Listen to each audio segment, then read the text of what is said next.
નમસ્કાર દર્શક મિત્રો, આપ જોઈ રહ્યા છો ક્રાઇમ ન્યૂઝ. હવે જોઈએ અગત્યના સમાચાર. આજે તારીખ 29/9/2024 રોજ પત્રકાર એકતા પરિષદ સુરત જિલ્લા મહાધિવેશન 2024નું સુરત ખાતે ભવ્ય આયોજન કરવામાં આવ્યું હતું, જેમાં ગુજરાત રાજ્યના દરેક જિલ્લામાંથી મોટી સંખ્યામાં પત્રકારો પધાર્યા હતા. આ મહાઅધિવેશનમાં શ્રી ગુરુકૃપાના ગુખવાળી મેલડીમાંના સાનિધ્યમાં સદગુરુદેવ શ્રી 1008 શક્તિપીઠાધીશ્વર પરમ પૂજ્ય માળી શ્રી ભોજન પ્રસાદના દાતા બન્યા હતા.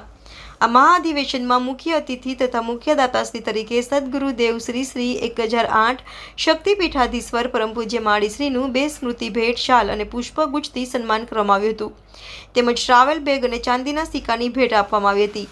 પાટણ જિલ્લાના પત્રકાર ટીમ દ્વારા પણ સદગુરુદેવ પરમ પૂજ્ય માળીશ્રીનું લાલ ચુંદડી, સ્મૃતિ ભેટ અને પુષ્પગુચ્છથી સન્માન કરવામાં આવ્યું હતું.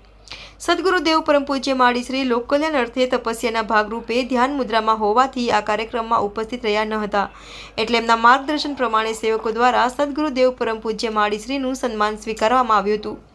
રિપોર્ટર જયેશ વાળા, અભિક્રાઇમ ન્યૂઝ, સુરત.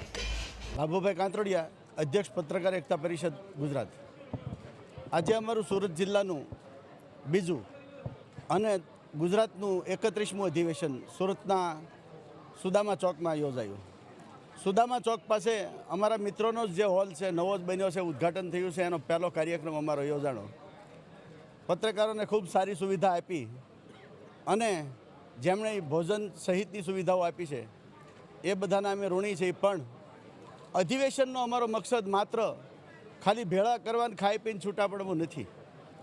અધિવેશનના માધ્યમથી અમે સમાજના શ્રેષ્ઠીઓની વચ્ચે પત્રકારને રજૂ કરીએ છીએ કે પત્રકાર તો સ્વામાની છે જ, એટલે તો એ લખી શકે છે તંત્રની વિરુદ્ધમાં, પણ એનું સન્માન ટકાવવાની જવાબદારી સમાજના શ્રેષ્ઠીઓની પણ છે. પત્રકારને પણ પરિવાર છે અને કોઈ પગાર નથી.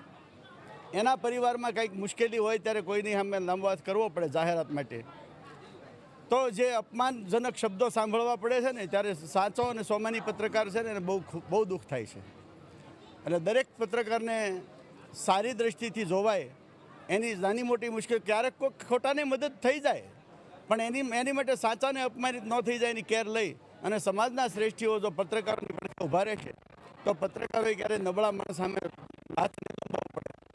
આ મિશન સફળ કરવા માટે ગુજરાતમાંથી નવા પ્રકારનું પત્રકારત્વ, સમાનભેર પત્રકારત્વ કરી શકે એવું પત્રકારત્વ નિર્માણ કરવા માટેનો અમારો આ યજ્ઞ